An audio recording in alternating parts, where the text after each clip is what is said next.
fixer-uppers. I'm gonna give you 5 considerations before purchasing a fixer-upper.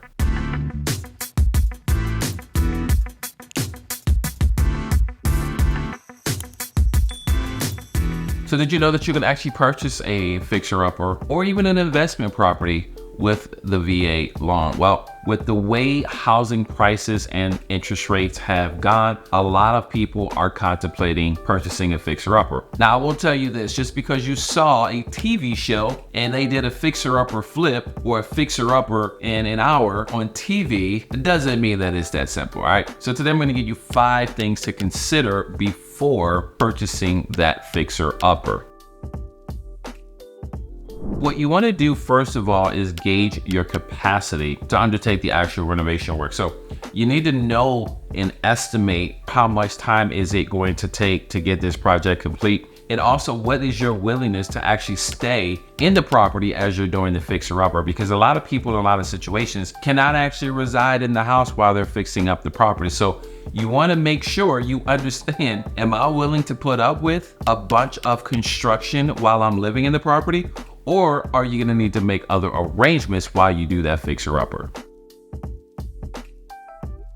So in order to help you avoid any unexpected expenses, it's probably a good idea that you invite a contractor with you so you can get a written estimate for the proposed work. Now, if you're planning to DIY, do it yourself, then you're gonna wanna calculate the actual cost of the supplies. So regardless of the approach you take, whether you're gonna hire a contractor or DIY, you wanna add an extra 15% to the cost to cover unforeseen expenses. They're gonna happen. I will tell you, it's going to happen, guys. I've built homes from the ground up. You're going to have unforeseen expenses, and you want to calculate this in advance so you're not stuck or feeling like, oh my goodness, I didn't know this was going to happen, or I wasn't expecting this additional fee or additional charge or unexpected expense. You want to plan for it in advance. Calculate that in advance. Now listen, if you don't need it and something doesn't go wrong, great. But if it does, you don't want to be on the opposite side to where you're not planning for it and then you've got this extra money coming out of pocket. And you may not even have the extra money, right? So you want to make sure you plan for that extra 15% up front. And if you don't need it, great. That's great, but you definitely want to plan for it. I don't care what the project is, plan for something to go wrong, because the chances are something's not gonna go exactly the way you planned it. Because you're also gonna wanna familiarize yourself with the local regulations wherever you live. And you also need to figure out whether or not the work will require a permit and understand the costs associated with getting these permits. Now, I can tell you, this is something that becomes a big deal depending on where you live. Now, I'm in Texas, and I have built homes from the ground up. The permitting process was a nightmare. There's a lot of costs associated with it, and there's a lot of waiting. So you want to keep that in mind. Know what the waiting time is as well, because if you're doing a fixer-upper and maybe you have a loan, or maybe you've got a hard money loan, not even a VA, I'm talking hard money type loan right now, you're paying money no matter what, right? Once you get that loan, they're gonna start charging you interest. So if it's going to take you a month or longer to get that permit, you wanna make sure you're planning out that loan accordingly. Now, this is the thing about dealing with permitting. I don't care what city you're in. First of all, you can't control it, number one. Number two, they may tell you it's gonna take 3 weeks, 4 weeks.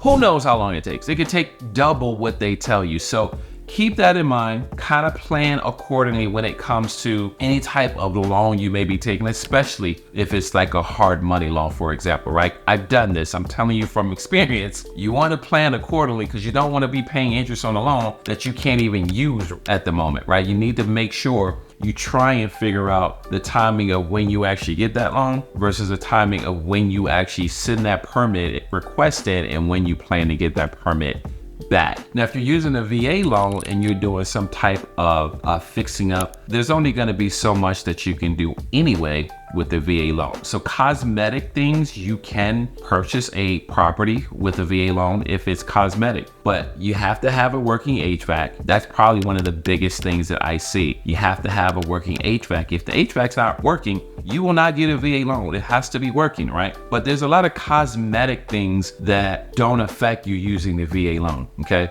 So just keep that in mind. You could use a VA loan depending on how much work actually needs to be done to the property.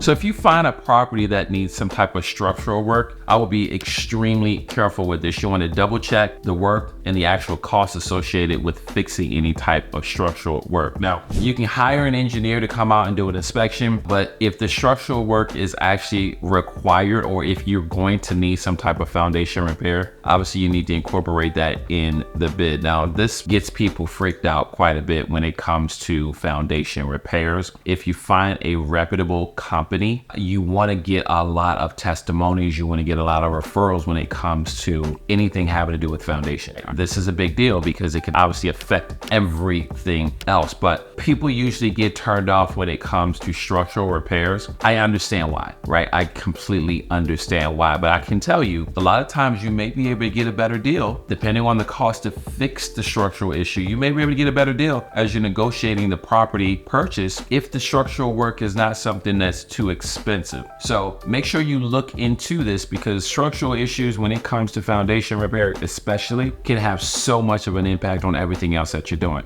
right? It can actually really burn a hole in your pocket, quite honestly, if you don't get this taken care of and you have to deal with it at a later time and you're not factoring in this can burn a huge hole in your pocket and have you spending a ton of money that you didn't plan on spending just because of the foundation issue.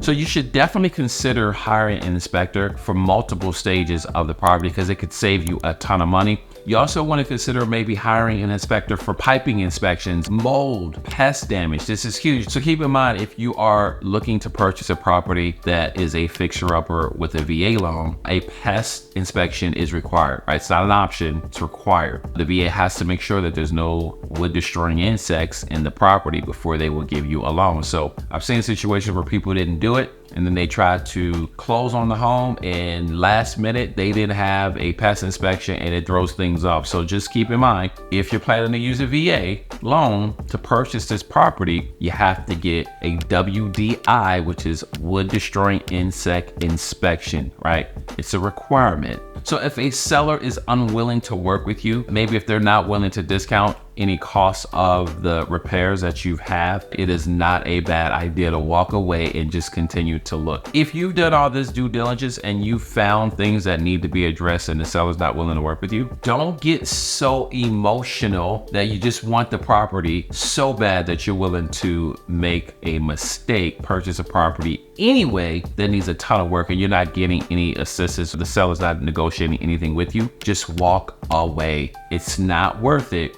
And a lot of times people regret trying to move forward with the deal and the seller just says, you know what, I'm not willing to fix anything. Now, if you're getting enough of a discount on the property, maybe it's worth it to move forward. But a lot of times people are scared to just walk away.